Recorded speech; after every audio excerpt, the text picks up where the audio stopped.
नमस्कार, मैं सीमा कुमारी, प्रवक्ता रसायन विज्ञान, डायट देवरिया। आज इस वीडियो में हम पढ़ेंगे तने का रूपांतरण। पिछली कक्षाओं में हमने पढ़ा था कि तने का रूपांतरण 3 प्रकार का होता है। पहला भूमिगत रूपांतरण, दूसरा अर्धवायवीय रूपांतरण और तीसरा होता था वायवीय रूपांतरण। आज इस वीडियो में हम तने के वायवीय रूपांतरण के बारे में पढ़ेंगे। तने का वायवीय रूपांतरण क्या होता है, पहले हम इसे समझते हैं। तने का वायु में ही विभिन्न कार्यों के लिए रूपांतरण हो जाता है। जो पहले के 2 रूपांतरण थे वो भूमि के अंदर था, दूसरा आधा भूमि आधा भूमि के ऊपर था। और यह जो रूपांतरण है वह ऊपर तने का पूरा वायु में ही रूपांतरण होता है। मीन्स जो भी रूपांतरण होता है वो भूमि के ऊपर होता है। यह 5 प्रकार का होता है। पहला कौन सा है? पर्णाव स्तंभ, दूसरा स्तंभीय तंतु, तीसरा पत्र प्रकलिका, चौथा पर्णाव पर्व, पांचवा स्तंभ कंटक। अब हम इसे एक एक करके पढ़ेंगे। तो पहला होता है पर्णाव स्तंभ। पर्णाव स्तंभ में क्या होता है, आइए हम इसे समझते हैं। पर्णाव स्तंभ जनरली शुष्क स्थानों में पाए जाने वाले पौधों में पाया जाता है। जो पौधे जहाँ पर जल की कमी होती है वहाँ पर उगते हैं उन्हें हम मरुद्भिद पौधे भी कहते हैं। चूँकि वहाँ जल की कमी होती है इसलिए वहाँ पर पत्तियाँ कांटों के रूप में रूपांतरित हो जाती हैं। कांटों पे रूपांतरित हो जाने के कारण अब उनका भोजन कौन बनाएगा, इसलिए वहाँ का जो तना होता है, वहाँ के पौधों का जो तना होता है वो मोटा और चपटा हो जाता है और वो हरे रंग का होता ही है। इसलिए भोजन का निर्माण अब तना करने लगता है। तो इस प्रकार का जो रूपांतरण पौधों में पाया जाता है, जो मुख्यतः शुष्क स्थानों में पाए जाते हैं, उन्हें हम पर्णाव स्तंभ कहते हैं। इसका एग्जाम्पल है, आप देखते हैं, नागफनी, और दूसरा एग्जाम्पल यूफोर्बिया, तीसरा कैजुराइना। तो ये हुआ पर्णाव स्तंभ। नेक्स्ट होता है स्तंभीय तंतु। स्तंभीय तंतु यानी कि स्तंभ में ही कोई तंतु निकल रहा है। अर्थात जब हम किसी पौधे की बात करते हैं तो हम देखते हैं कि ये पौधा होता है, इसके नोड्स से जब ब्रांचेस निकलती हैं तो वहाँ पर एक कक्षस्थ कलिका निकलती है। तो जब उस कक्षस्थ कलिका की जगह कलिका ना निकलकर एक टेंड्रिल निकल जाता है, तंतु निकल जाता है, या तो प्रतान भी कहते हैं, वो निकलता है। तो इस प्रकार के रूपांतरण को हम क्या कहते हैं? स्तंभीय तंतु। जो ये तंतु होता है वो पत्ती का भी रूपांतरण होता है, लेकिन चूंकि यहाँ पर तना रूपांतरित होकर प्रतान बनाता है या तंतु बनाता है, उसे हम स्तंभीय तंतु कहते हैं।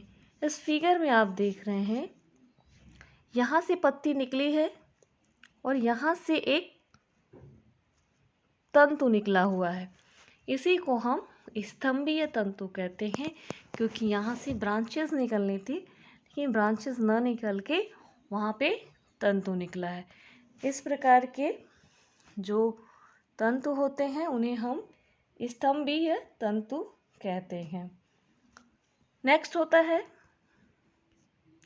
पत्र प्रकलिका।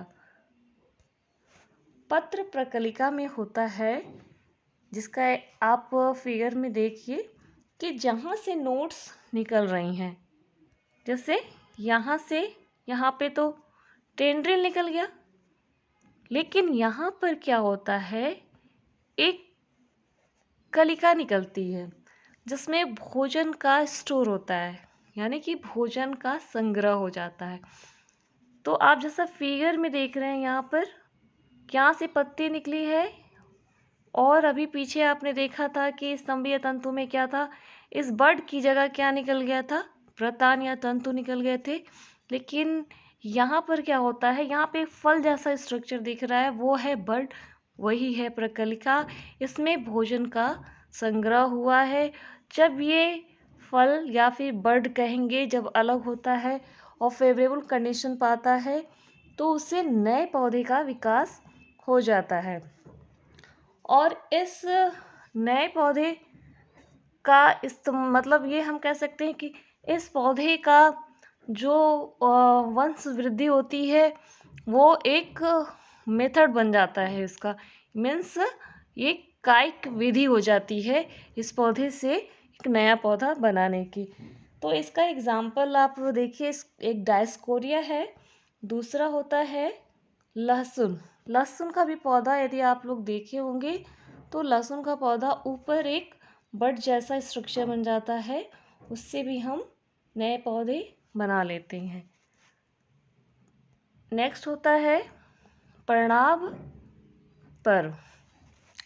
पर्णाभ पर्व में क्या होता है कि इसमें केवल एक ही पर्व होता है। मीन्स समझिए, पर्णाभ स्तंभ में क्या था कि नागफनी थी ऐसी, यहाँ से भी ब्रांचेस, यहाँ से भी, इसे कई पर्व हो जा रहे हैं, ठीक। लेकिन इसमें आप देख रहे हैं कि इसमें एक ही है, केवल ये स्ट्रेट ऐसे ही होता है, और इसमें जो लीव्स होती हैं वो शल्क के रूप में होती हैं। शल्क जैसा इनका स्ट्रक्चर होता है और ऐसे ही होती हैं। तो इस पर्णाभ पर्व की विशेषता होती है किसमें केवल एक ही पर्व पाया जाता है। इसका एग्जाम्पल है एस्पेरेगस। एस्पेरेगस को हम हिंदी में सतावर भी कहते हैं।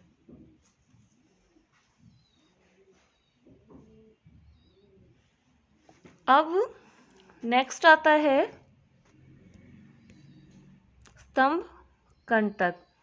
स्तंभ कंटक क्या होता है कि जब आप एक पौधे को देख रहे थे कि नोड से ब्रांचेस निकल रही थी और बीच में जो जगह होती थी वहाँ से एक कक्षस्थ कलिका निकलती है, तो एक जगह आपने देखा कि वहाँ पे टेंड्रिल निकल गया, एक जगह देखा आपने कि वहाँ पे एक कलिका निकल गई, बड जैसा स्ट्रक्चर बन गया। और स्तंभ में क्या होता है, यहाँ पर प्रतान भी नहीं निकलता, मीन्स टेंड्रिल भी नहीं निकलते, बड्स भी नहीं निकलते, ब्रांचेस भी नहीं निकलते, यहाँ पर स्पाइंस के रूप में मॉडिफाई हो जाता है। मीन्स कि यहाँ पर जो क्या कहते हैं स्टेम होती है, वो कंटक के रूप में परिवर्तित हो जाती है। वो कंटक ब्रांच्ड भी हो सकते हैं, अनब्रांच्ड भी हो सकते हैं। तो यह 3 प्रकार के होते हैं, प्रिकल, स्पाइन और थॉर्न। प्रिकल का आप देखेंगे कि ये प्रिकल है जो गुलाब में पाए जाते हैं, और ये स्पाइंस का एग्जाम्पल जब आप देखेंगे तो नागफनी में आप देख रहे थे कि वहाँ से जो कांटे निकलते थे, पत्तियाँ जो कांटे के रूप में रूपांतरित हो जाती हैं, वहाँ से कुछ कांटे ऐसे होते हैं। पत्ती का ये एक स्ट्रक्चर होता है जिसे अनुपत्र या अनुपर्ण भी कहते हैं, कि एक मेन पत्ती होती है, उसके नीचे अनुपत्र पाए जाते हैं। तो नागफनी में जो पत्ती होती है वो तो कांटे के रूप में रूपांतरित हो गई, उसके बाद जो अनुपत्र होता है वो रूपांतरित हो जाता है आपका स्पाइंस के रूप में। ये स्पाइंस हो जाते हैं। ये पूरा तो कांटा ही होता है, लेकिन ये इस तरह ब्रांच्ड स्पाइंस बन जाती है। और तीसरा आता है थॉर्न। थॉर्न है ये, इसमें ऐसा है कि जो ब्रांचेस यहाँ से निकलती है, पौधा है, वहाँ से ब्रांच निकलनी चाहिए, बट वहाँ ब्रांच ना निकल के वहाँ पर कांटा ही निकल जाता है। जैसे आप पौधे में देख रहे हैं, यहाँ पर है स्टेम, उसके बाद यहाँ ब्रांचेस ना निकल कर कांटा ही निकला हुआ है। इस प्रकार का जो रूपांतरण है उसे हम थॉर्न कहते हैं। इस प्रकार आज इस वीडियो में हमने तना के भूमिगत रूपांतरण के बारे में पढ़ा। यह कितने प्रकार का होता है और किन किन पौधों में ये पाया जाता है। तो आज के इस वीडियो में बस इतना ही। नेक्स्ट वीडियो में हम मिलेंगे नए प्रकरण के साथ। धन्यवाद।